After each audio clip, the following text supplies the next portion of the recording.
Hello, everyone. This is Dwight Refiner's Fire with Real Deal Clips Bahamas. You can now follow me on YouTube, Facebook, and TikTok at Real Deal Clips Bahamas. This series is called The Barbershop. In the barbershop, men don't pull their punches. There will be exchange of words, and you could potentially get your feelings hurt.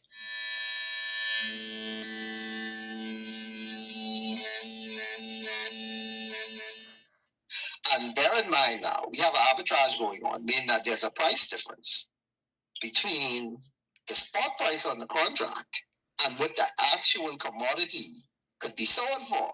Right. So even as we speak right now, the spot price on silver, although it's moved from $34 to $84, right? And that's a substantial gain of $50. You could imagine if you had hundreds of millions of dollars invested in this. What type of profit you're looking at. So you can imagine you claim that profit. If you held between 34 and 84, you have a $50 gain on that, profit on that. And if you claim the actual silver metal itself, you present the contracted COMAX and say, look, I want delivery of my silver. Right? Mm-hmm. And you have an arbitrage situation where silver, which is the actual trading of the actual silver on the Hong Kong exchange, the prices are hitting like $400. Right.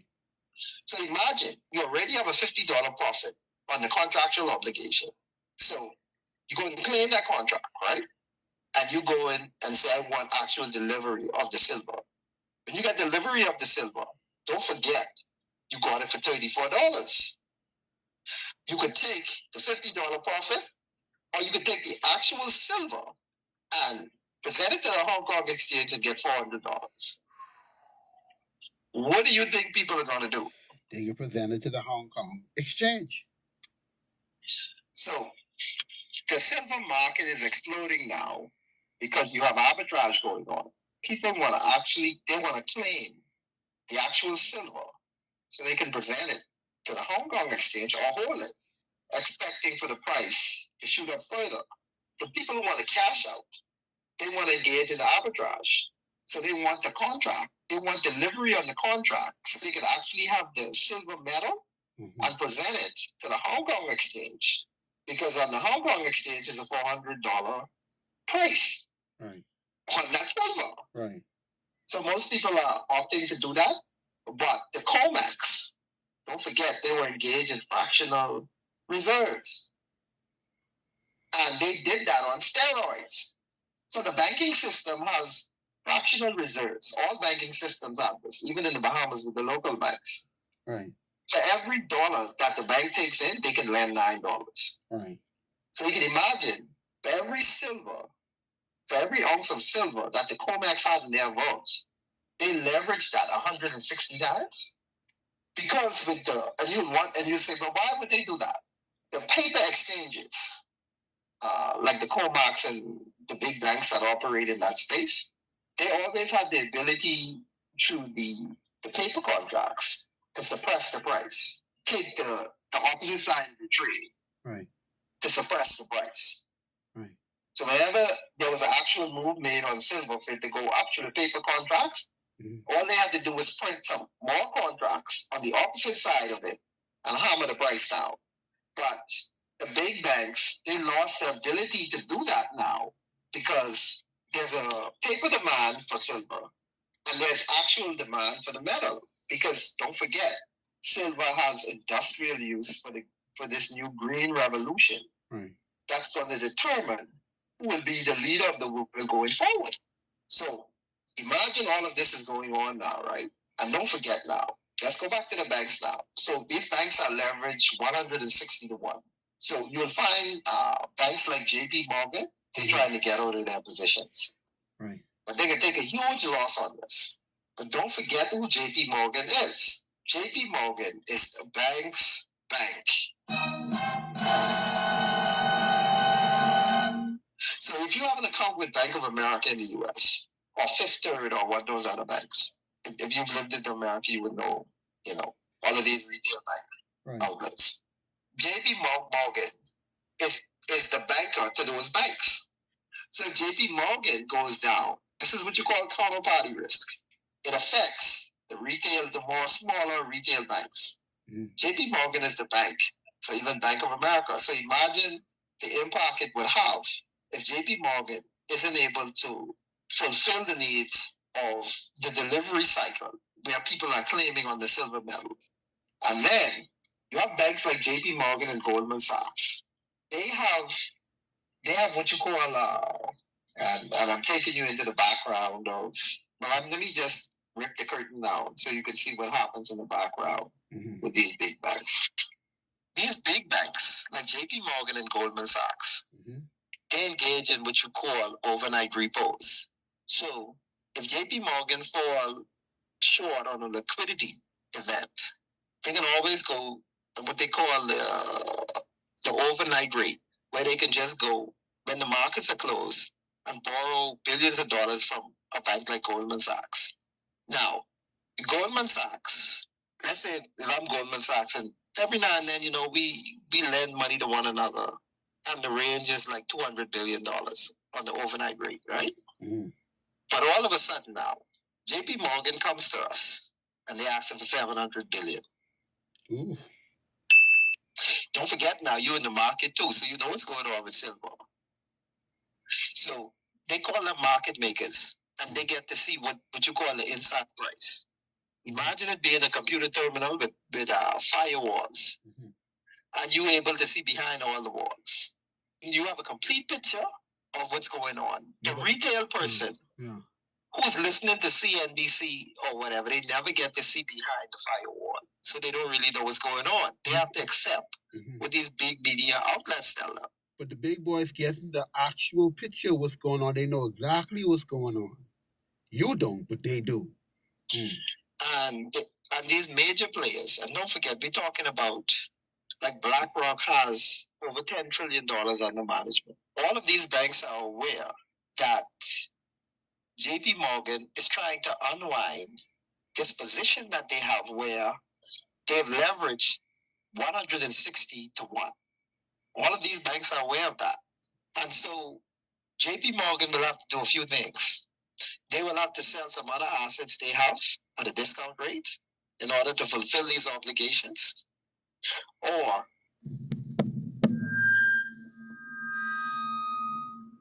they're going to have to get a bailout about 10 times the size of the 2008 crash to fulfill their obligations. Wow.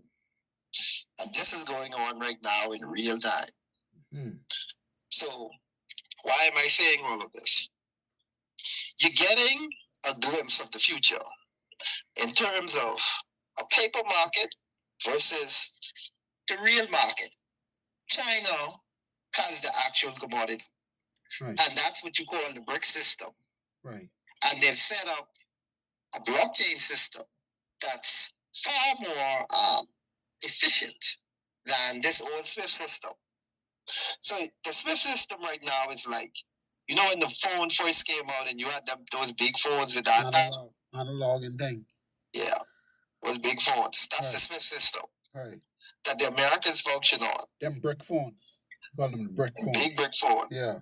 When you engage in a contract to purchase commodities, it goes through multiple layers of banks, most of them in New York. Then they take a brokerage fee and all that. You could imagine a commodities transaction, and the figure is, let's say, $200 billion. And it has to go through about 4 or 5 banks in New York, then it hit London, then it hit one of the German banks, right? And the French bank may end up in the system sometimes. So this is how the European countries get rich. And this is what they call the Western Alliance. So you can imagine, it's the same thing like what goes on in the Bahamas.